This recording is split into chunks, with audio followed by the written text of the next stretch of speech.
In a small, serene village nestled between lush hills and winding rivers, there lived a young woman named Amaka. She was known throughout the village not just for her beauty but for her kindness and humble spirit.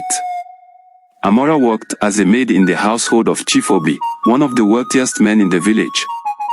Chief Obi was a respected leader, a man who carried himself with dignity but whose heart was shadowed by a lingering sadness. His wife had passed away years ago, leaving him to raise their two young children, Charie and Ifeoma, alone. Though Chief Obi tried to fulfill both roles of father and mother, he found himself struggling. The weight of his responsibilities often left him silent and withdrawn. Amaka had been working for Chief Obi's family for nearly a year. Every morning, she would arrive early, her cheerful presence filling the house as she went about her chores. She would sweep the floors, wash the clothes, and prepare meals. Amaka took special care with the children, often telling them stories or helping them with their schoolwork.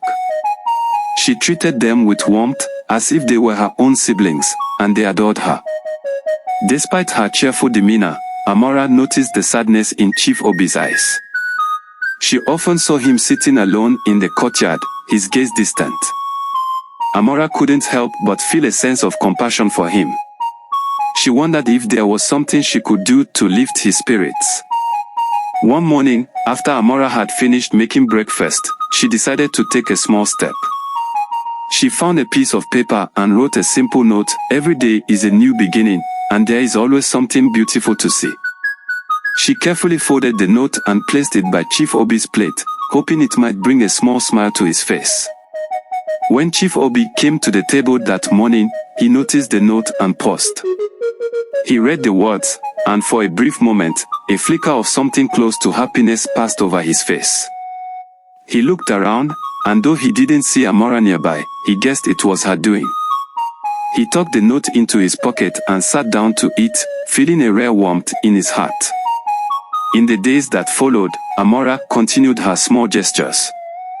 She left little notes of encouragement, prepared his favorite dishes, and made an extra effort to keep the children happy and the house cheerful.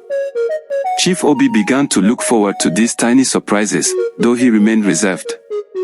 He was touched by Amaka's kindness but unsure of how to express his gratitude. One evening, after a long day, Chief Obi found Amaka in the kitchen, preparing dinner. He cleared his throat and spoke gently. "Amaka, I have noticed your kindness. Thank you for everything you do for me and my children." Amaka looked up, slightly surprised but smiling. "Chief Obi, it's an honor to serve your family. I only wish to bring happiness to this home." The two shared a brief, understanding look before returning to their tasks. In that moment, something unspoken passed between them, a shared respect and a growing bond. Over the following weeks, Amaka and Chief Obi's quiet bond continued to grow. Though they spoke little of personal matters, their small gestures and shared silences created a warmth that had been missing in Chief Obi's home since his wife's passing. One afternoon, as Amaka was hanging clothes to dry in the courtyard, she noticed Chief Obi sitting nearby with a faraway look. The children, Charie and Ifeoma, were playing nearby, their laughter echoing through the yard. Amaka approached him carefully, sensing his mood. "Chief Obi," she said softly, "the children are happy today. They are lucky to have a father who cares so deeply." Chief Obi sighed, watching his children play. "Yes, but there are times I wonder if I am enough for them." He looked away, as if ashamed of his own vulnerability. Amaka reassured him, "You are more than enough, Chief Obi. They love you dearly. I can see it every day in the way they look up to you." Chief Obi looked at her, his usual mask of stoicism softened. "Thank you, Amaka. You have brought so much warmth to this household. I don't know how I would manage without you." For a moment, they held each other's gaze, and Amaka felt her cheeks grow warm. She quickly turned back to her task, her heart fluttering at the rare moment of closeness they had shared.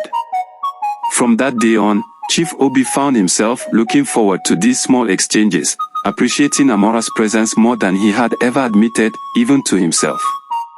Chief Obi couldn't ignore his growing feelings for Amaka any longer.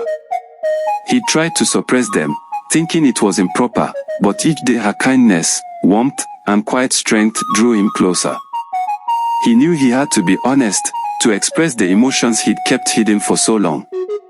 One evening, after the children were tucked into bed, he found Amara in the garden. She was kneeling by a patch of blooming flowers she had carefully tended for months, her hands brushing over the leaves as she hummed a soft tune. Seeing her there, so full of life and light, Chief Obi felt his heart beat faster. "Amara," he called, his voice low but steady. She looked up, surprised by his tone. "Yes, Chief Obi." He hesitated, searching for the right words. I have been thinking of you, Amara.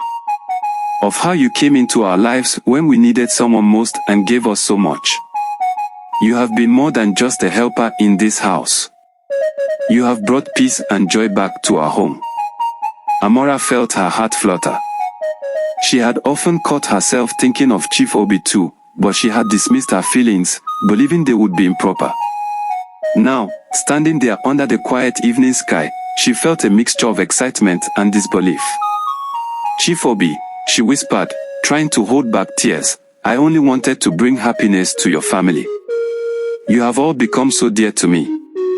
Chief Obi stepped closer, his gaze sincere and gentle.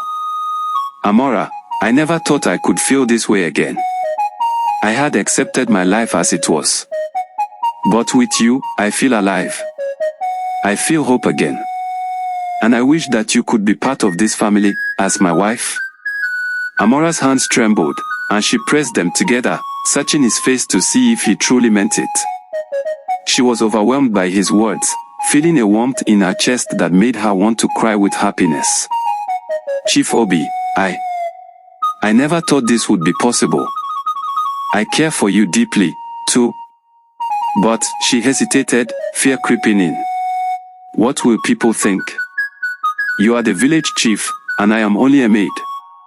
Chief Obi reached out, gently taking her hands in his. "Amara, I don't care what others think. I care about what is in my heart, and in my heart, there is a place that only you can feel. You have shown me kindness when I had lost faith in it. You have given my children a mother's love, even when you didn't have to." Amara looked into his eyes, seeing the sincerity and love there, and she felt all her doubts melt away. She nodded, a tear slipping down her cheek as she whispered, "Yes, Chief Obi. I would be honored to stand by your side." Chief Obi smiled, his own eyes glistening with tears of joy. He gently pulled her into an embrace, and for a moment, they simply held each other under the night sky, filled with gratitude for the love they had found in each other. One evening, just as the family was finishing dinner, Ifeoma began to cough, her face flushed and eyes watery. Amara noticed immediately, concern etched on her face. "Ifeoma, are you alright?" she asked, moving closer. But Ifeoma's coughing grew worse, and Chief Obi rushed to his daughter's side, worry flooding his eyes. "I'll call the village doctor," he said in a voice laced with fear. As Chief Obi left to seek help, Amara stayed with Ifeoma, comforting her through the night.